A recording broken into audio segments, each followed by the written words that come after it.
Welcome, everyone, to the episode number 83 of the Guardians of the CLE podcast, representing Believeland Media, LLC, and sponsored by SeatGeek. I'm your host, James Ellifritz, recording in my man cave of champions, which I am very happy to be down here the same week, the same Monday that the Cavs celebrated 7 years since their championship in 2016. So tonight's co-host Melanie Kirby, she's got the week off this week. I believe she had to pick up her Med Rosario jersey down at the team shop, the Guardians team shop. So hopefully she'll be sporting that next week for next week's recording, because I know she's a big fan. Anybody that follows Mel on social media, you can tell that she's just a huge Rosario fan.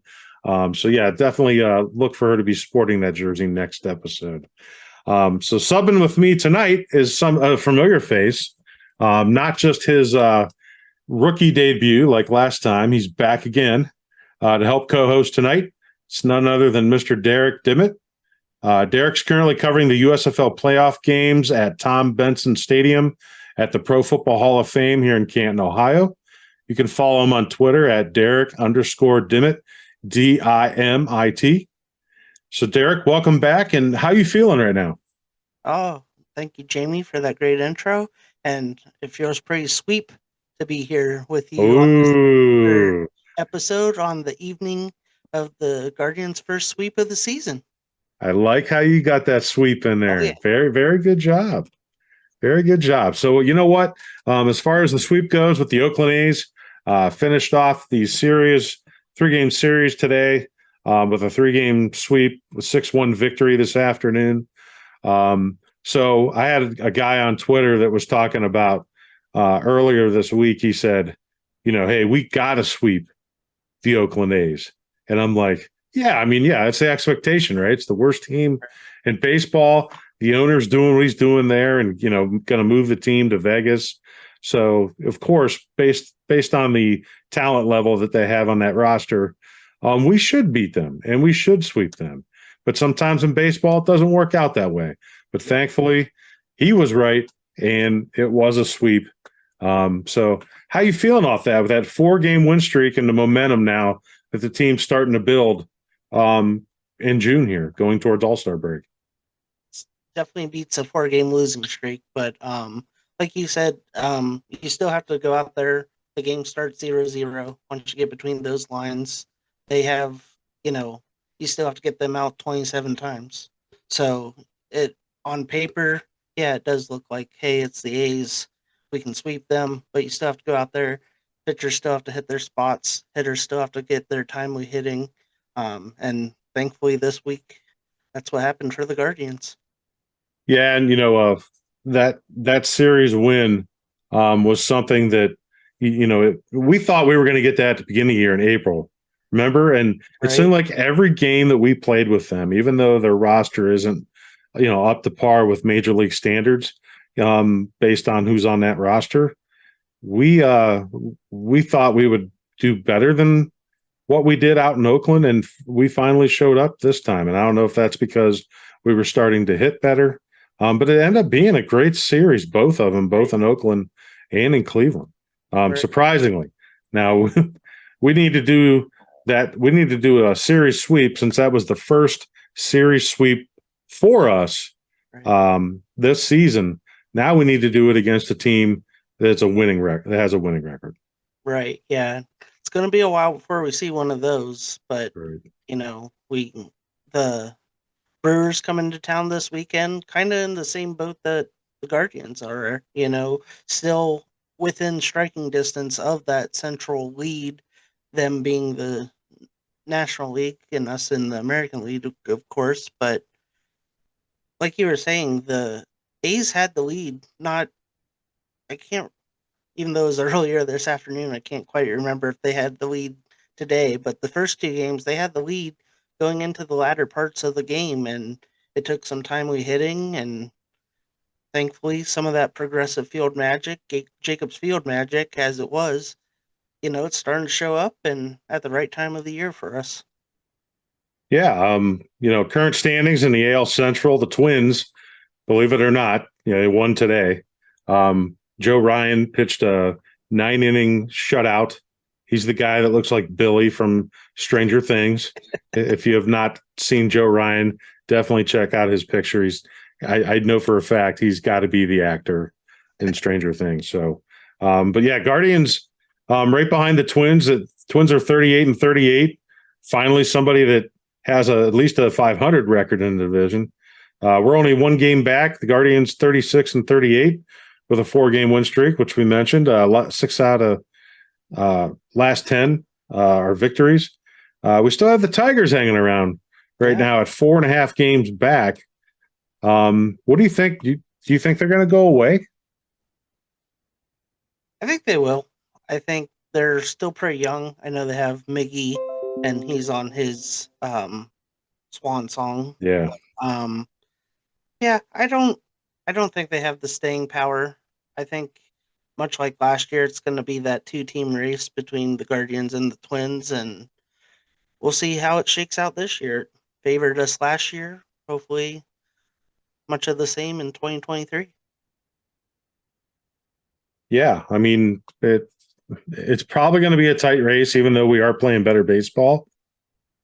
But I definitely expect us to overtake the Twins at some point, very soon, hopefully, to be able to gain that division lead. I think this team really needs that confidence. They loved that seat last year and thrived in it. And I really think we're going to get back there. I mean, I want to finish strong into All-Star break, which, is still a few weeks away. But right now, I think everybody's starting to heat up decently within our roster. It's just a matter of, making the band sound good and getting everybody on the same beat, on the same page. But you definitely see some improvement. It seems like week to week. Especially right now, I looked at, Jose Ramirez. In the last week, he's, 11 for 27, 11 or 5 runs, 2 doubles, 2 triples, a home run, 6 RBIs, stolen base, batting .407. I mean, the guy is doing what Jose does and what we're used to. He's definitely warming up. Is there any other players that you see that are swinging a hot bat that you want to talk about? I mean, you opened the show talking about him, and it's Mel's favorite player, Ahmed Rosario, in the past week. Been 464, 13 for 28. Only 1 double, so a lot of singles in there. Does have 3 RBIs, scored 4 runs, and also Stephen Kwan. Kwani doing what Kwani does. They're in the leadoff spot. He's batting .360 in the past week. But other than that, Josh Naylor is staying hot. Now we just have to get him voted into the All-Star game. It's very sad to see where he is. That's definitely the voting side of it's definitely not going to happen. Right. Knowing that we're going to have at least one representative, and I really think I'm surprised, honestly, that he's probably going to get that nod. And I don't mean surprised based on overall stats. Mm-hmm. I'm just surprised where he was earlier in the season. Definitely. The struggles against left-handed hitting, that is start to improve as well. But when you want to start talking about Naylors, I think we got to start talking about his brother, Bo Naylor. Oh yeah, finally coming up, gets the call, and is finally up on the big league squad. How did you feel when you found out that news that he was going to be finally not only just being called up like at the end of last year, where he's just kind of getting a taste test of the league and getting the feel of being in the dugout and the day-to-day that goes on with the Guardians organization, but being the actual top catcher on the major league roster? I think sometimes that jolt of youth can go far for a team. You look down I-71, and the Reds are the hottest team in the league right now after they called up Ellie De La Cruz. Sometimes just getting that youth in there, and Bo's had his struggles, and I think we need to temper our expectations with some of these young kids that are coming up. They aren't going to come up and bat 400 or go 7 shutout innings if they're on the bump. But for Bo Naylor to get up here and, like you said, not just up here to catch 1 or 2 games a week, but he's going to be catching 4 or 5 out of the 6 or 7 games each week. And as I heard on the radio, I don't remember who said it, but Bo has caught most of the pitching staff this season with so many of our young guys up here right now. Um, Bieber's the only one that he may not have the best, chemistry with at this point. But that allows him to get the day off, and Gallagher's done great defensively for the Guardians this year. His bat, but as a backup catcher, you're not there for your bat, you're there for your defense, being able to help Bo kind of navigate through a game. There's Yeah. so much more to being a catcher than putting down a sign, or now it's on the pitch comm, typing in a few buttons. So much more to that. And Bo's in a great place. He's got Sandy Alomar as his coach. He's got a veteran and Cam Gallagher that knows his role. And that's a big thing. And would have loved to see Zunino get his bat going. It never happened. Cut ties now, which is good to see, instead of the Guardians saying, "Oh, we tied 6 million or whatever it was up in him." Hell or high water, he's going to be our catcher at least through the All-Star break. But now it's the Bo show. Yeah, and Zanino got his release today. So he will not be, on a AAA roster. But we thank him for his service, which wasn't much, Wasn't much, yeah. But you know what? It was enough to get the season started, eat up some innings in that catcher position, work with our pitching staff, and give Bo a little more time down at Columbus to get right. I mean, it was really exciting when he finally got his first hit last night, to see the expression on Josh's face. Oh yeah. To score the go-ahead run last night as well.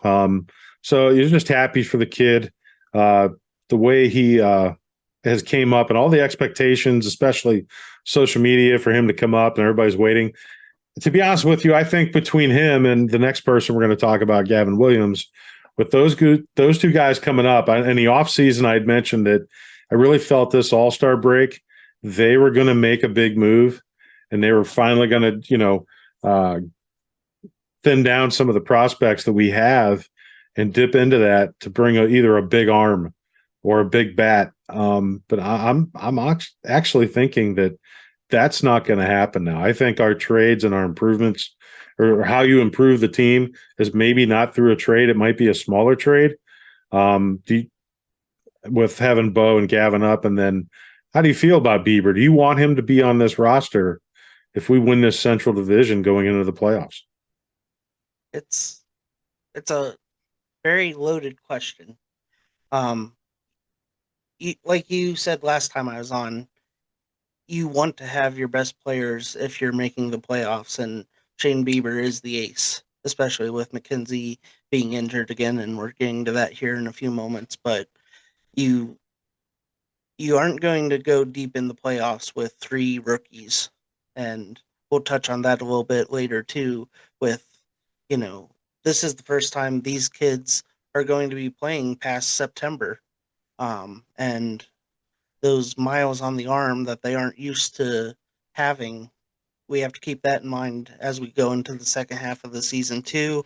And there's a lot of moving parts. I do think that if a team offers a deal that's too good to pass up for Bieber, I think they would be foolish to hold on to him with the hopes of, well, if we beat the Twins and get to the dance. But from what we've heard and what we've read, it sounds like the market for Bieber isn't what we as Guardians fans may think it is. So I think he will be on the team past the trade deadline. I agree with you. I mean, the front office has to be overwhelmed, I think, to go ahead and move him while the team is fighting to make a playoff spot. Well, whether you want to call the AL Central Division title exciting or not, it's our ticket to the playoffs. Right. It's our ticket to the 3 seed. Oh, and yeah. No matter, and we'll have more wins last year than what we finished with this year, but it's still the same seed. It's still the same 0-0 start to a series versus whatever opponent we would line up with. So for me, if we can just make the playoffs, I would like to have Shane Bieber on this roster. This is a guy that's won a Cy Young Award and AL or All-Star MVP, All-Star Game MVP. So I think he deserves to be on this roster. And we just make that same trade that probably, the offers that are coming now will probably be there in the off season. Right. And I know people are saying, no, it's going to decrease as it goes. And it might. But I tell you what, if he can be on this roster and our young guys can keep pitching, and I know you want to start talking about the innings pitched from the AAA level to the major league level, but we're going to need Shane Bieber to be the horse, especially with McKenzie down now. Right. So we can get in. Do you want to get into Gavin and the young guys, or do you want to get into Triston McKenzie's injury? We can touch on Triston first, and then switch over to our three-headed monster of rookie starters. Yeah. So Gavin Williams made his major league debut this week. Super exciting. We can get into that, but we can also talk about why that opened up. And unfortunately, Triston McKenzie, I'm sure most of you have already got the reports right now. But he's been shut down from throwing. Told reporters that he's likely be down and out for at least 4 to 6 weeks. That timeline could obviously change.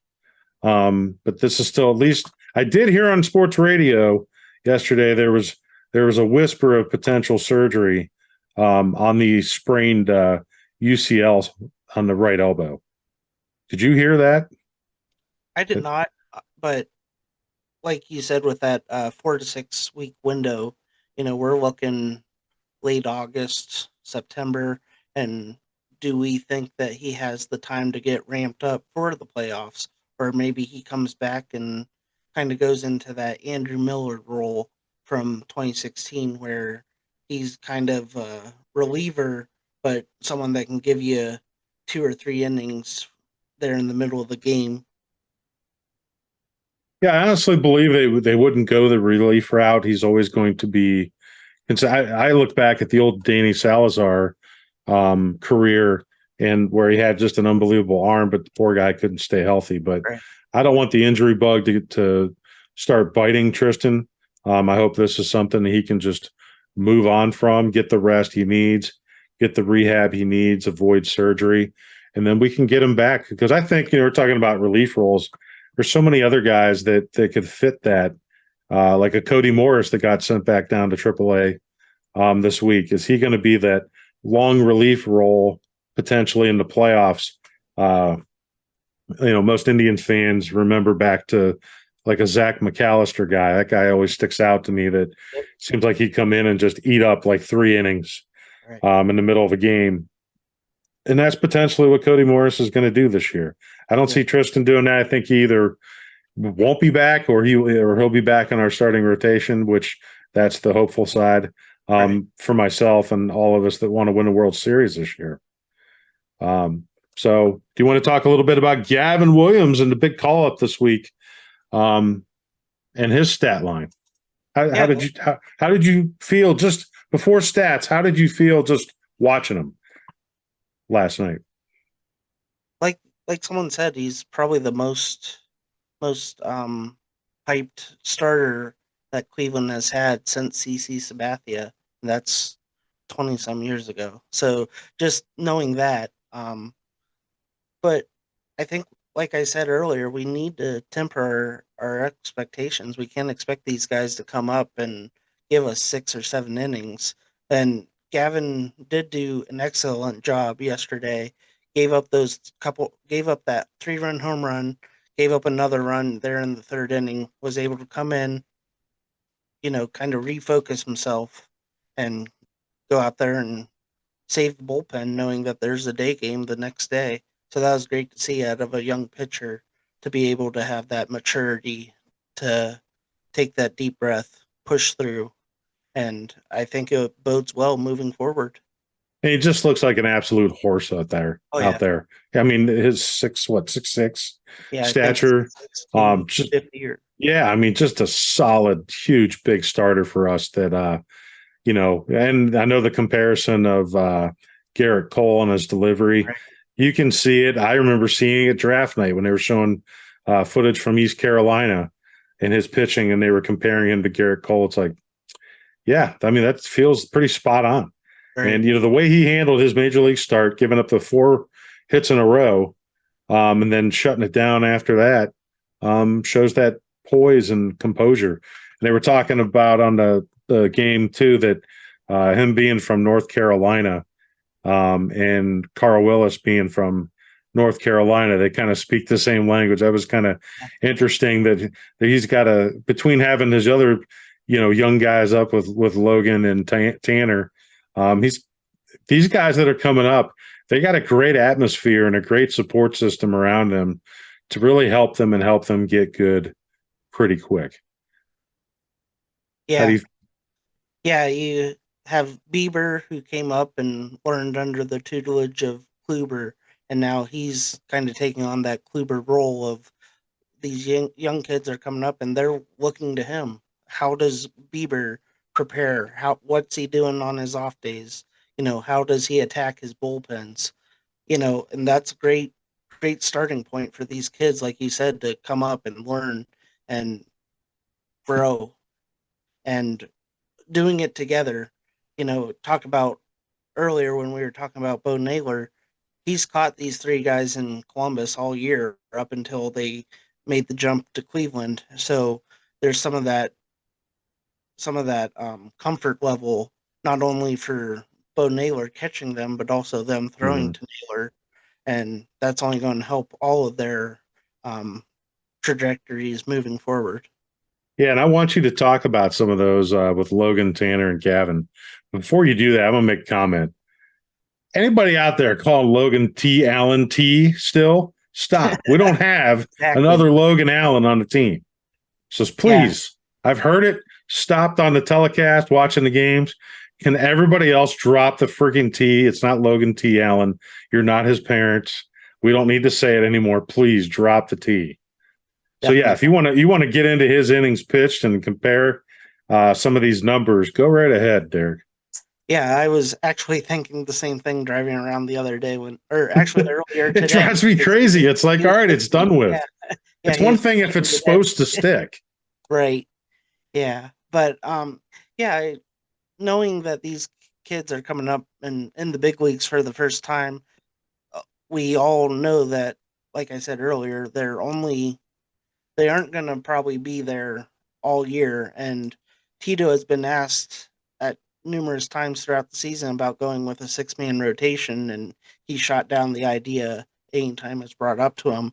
So I did a little looking before we got on here tonight, just to see where they topped out at in their professional careers before this year.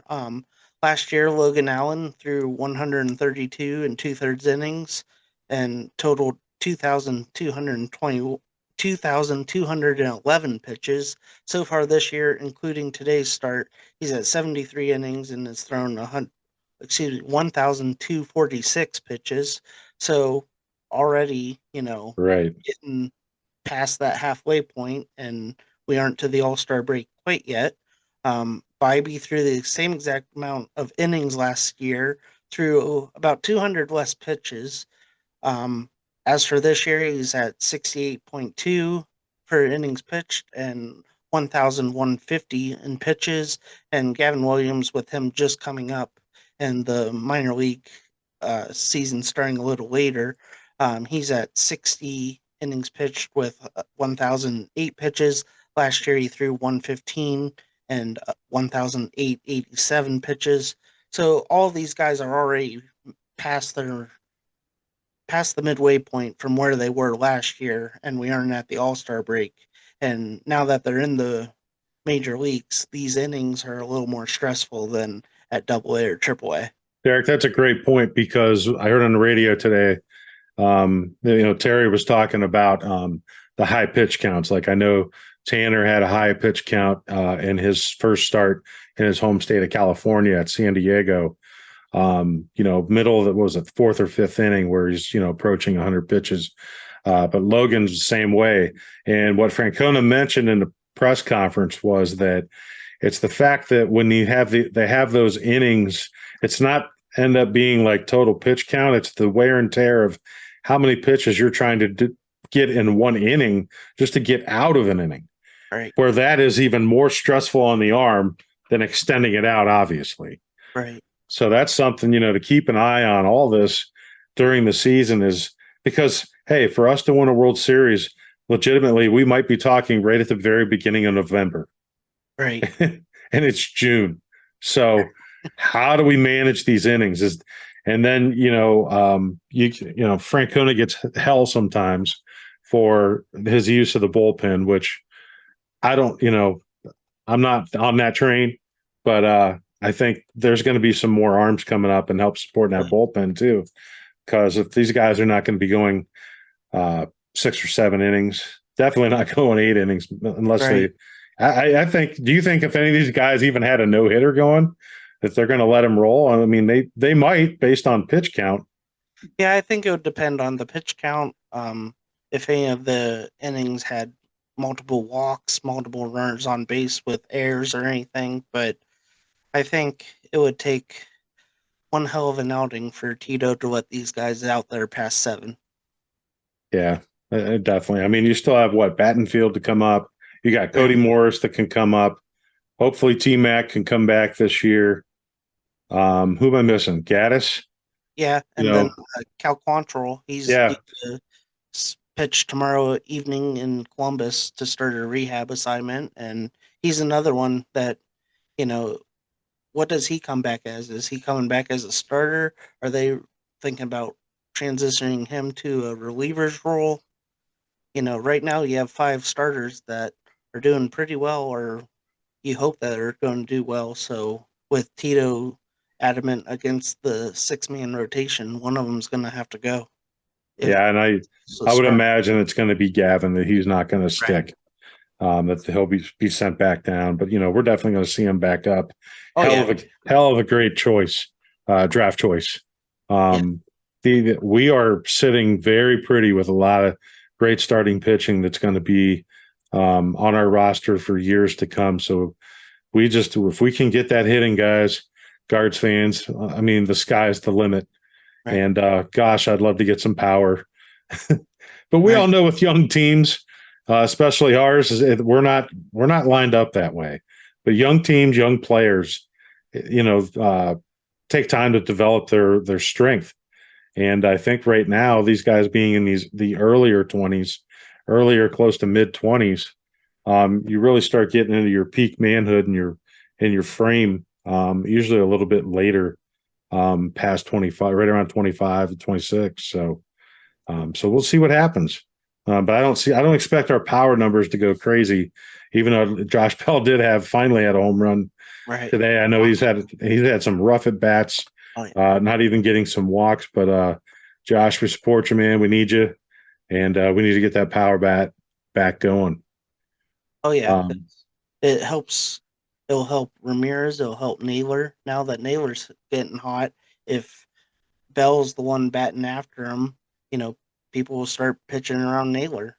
Right. And it's going to make this guy beat us. For a while to start the year, it was Naylor. Well, now Naylor's starting to beat people.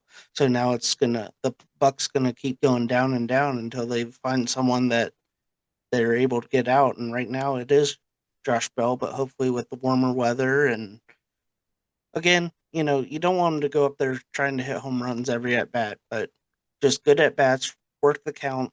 Like you said, work a few walks. That was something that in the off season that Bell was praised on, was the way he can work a count, and we're not seeing that. And whether it's him trying to do too much and thinking that he has to be that guy from 2019 that blasted almost 40 home runs, maybe in this lineup we only need about 20 to 25, but we need some doubles, we need some walks, we need those types of at bats. Yeah, and so it's been an exciting week. The Bo Naylor call up, and he's going to stay. Gavin Williams with his start. The 4-game win streak now, beating the A's like we should. So now we take that into the Brewers series that starts tomorrow at home. So a 3-game series at home, Friday through Sunday, then off Monday, and then we go to Kansas City Tuesday, Wednesday, Thursday. Thursday being an afternoon game. And then next weekend starts a Cubs series where we go to the Chicago Cubs in Wrigley Field. So I'm really liking this schedule bouncing around. It doesn't feel stale where sometimes Guards fans, we all get busy. The summertime, we all have things to do, graduation parties and picnics and vacations and all that. So you might lose touch with the Guards a little bit. Hopefully we're helping you stay in touch with the Guards during your break time and your time away. But yeah, it used to be get on. It's like, oh man, we're playing Detroit again. Right. Or yeah, we're playing Kansas City now. Those kind of look like layup wins almost, even though it's not like the NBA. Right. But hopefully we can. My goal. What's your expectations for the team over the next week? I think this next week they're going to have to really hone in and not just win series, but go for some sweeps. Maybe not this weekend. Brewers are tough. The record might not show it, but I think that they're better than the record shows. But going to Kansas City and going to Chicago to face the Cubs, those are 2 series that, maybe we can make up that game and more against the Twins, and then we start inching closer to the All-Star break in first place. And then the Twins are sitting there and their podcasters are sitting here like, how can we catch the Guardians? Yeah, that'd be a nice one. So yeah, that's where I'm at. So I'd like to, by next Wednesday when Mel and I record, I'd like to be, over 500 and actually have a 1-game lead. That would be my goal by next Wednesday, that we can actually overcome the Twins, have a winning record, get over that 500 hump, stay over the 500 hump, Right. and just take off from there. Because July baseball, we tend to come out of the gates pretty good. I don't know if it's like playoff LeBron, like when he turns it on after the All-Star break. I don't know if he's left something in the locker room walls on the how to crank it up so we can get another playoff spot and win the Central Division. So, but Derek, it's been fun tonight. Pleasure having you back. Hope you've had a good time. Thanks for all your support to Believe Land Media, covering the USFL playoff games at Tom Benson Stadium. Previous to that, covering high school softball and baseball state championships. So keep up the great work. And like I said, keep following Derek on Twitter at Derek_Dimit, DIMIT. You can't spell Dimit without mitt. So maybe that's how you got tied into your love of baseball. That could be. It's possible. But, something I wanted to finish with is last week for Father's Day, I had my interview with Scott Bybee. And Scott, I want to thank you for coming on with me and sharing some stories with Guardians fans through our podcast. And, something that we talked about a little bit after our record was social media for family members. And to keep in mind that there are many people out there that are connected directly to these players, whether they be family or friends. And they're on social media just like we are as Guardian fans. And what I seem to notice lately, and after having that conversation with Scott, is that the amount of negativity that I read on social media, it's tough. And I can only imagine being a family member, friend, collegiate teammate, high school teammate, whatever, and you're reading all this negativity. Now, yes, everybody's got that option to block and unfollow and keep scrolling and all that stuff. But to me, I think Guardians fans, we want to make sure that we send a good message that the city of Cleveland has great fans, loyal fans, and also something that I talked about in our interview is about keeping the class, doing what we can to support these guys. Because we talk about that we have so many young players on this team then we need to keep in mind that these guys are young to major league standpoint, going up against a lot of these older guys that's been in the league for a while. So it's extremely challenging for these guys. So I don't think it's really it should change all that much from when somebody's growing up just trying to play baseball and enjoy the game and play for the love of the game, love of your teammates, make your family proud, go get ice cream after the game, which I'm sure many just go grab a beer. But point being is, I really think that I would love to see, social media, and I know I'm really reaching here. Hopefully, we can see some more positivity out there with Guardians fans and have some patience with this team. You don't have to tweet out every 2 seconds when somebody does something wrong, because these guys are going to make errors through the course of a season. They're going to give up home runs. They're going to strike out. It's going to happen. Baseball's a long season. Keep being patient with these kids. It's not last season. We didn't surprise everybody right off the rip. If anything, we're a little bit surprised right now with the record being under 500. But what I'm telling you right now is keep supporting this team, because there's a hell of a lot of talent there, and we can do a lot here in the city of Cleveland to possibly, if we can somehow, some way, just get to the playoffs, get hot, and end the 75-year drought and go out and win the World Series. So please support these Guardians in every way possible. I want to end tonight's show and thank our sponsor, SeatGeek. Download the SeatGeek app from your app store today. Another thing that I noticed too this past week is that if you've never ordered tickets from SeatGeek before, you can use promo code BelieveLand for $20 off your first ticket purchase. So please, anybody out there that's looking for tickets, you can forget Taylor Swift tickets, because that ain't going to happen. But my goodness. But yeah, please use the SeatGeek app and try to get to your sporting event or your concert soon. So follow us on Guardians of the CLE podcast on Apple, Spotify, or wherever you get your podcast. Follow us on Twitter, Guardians OTCLE, and on Instagram at Guardians of the CLE podcast. You can follow BelieveLand Media across all social media platforms and on our YouTube channel, which is also BelieveLand Media. So check out these podcasts that we're doing, that Brown and Orange are doing, Pile Driver podcast, All Things Cavalier. What am I missing, Derek? Anything else? High school? Coming soon, BelieveLand Prep. That's right. BelieveLand Prep's going to get cranked back up pretty soon as the high school football season gets closer and closer. Gosh, I don't even want to bring that up, because that means summer would be winding down. But yeah, check out all of our podcasts. If podcasting, if the apps are working for you on your phone, great. If you like to sit at home and watch them on YouTube, we appreciate any support you can possibly give us. So thank everyone for tuning in this week. Mel should be back next week sporting her Ahmed Rosario jersey. Make sure you let her know on Twitter until the next episode. Make sure she is wearing that for next week. So, Derek, you want to send us off? Unlike Tuki Toussaint, I'm more than a one-hit wonder with the Guardians. Well, there you go. Welcome back, Derek. Show number 2. We appreciate it. Thank you, everyone, for supporting Guardians of the CLA podcast. Have a great week, and go Guardians.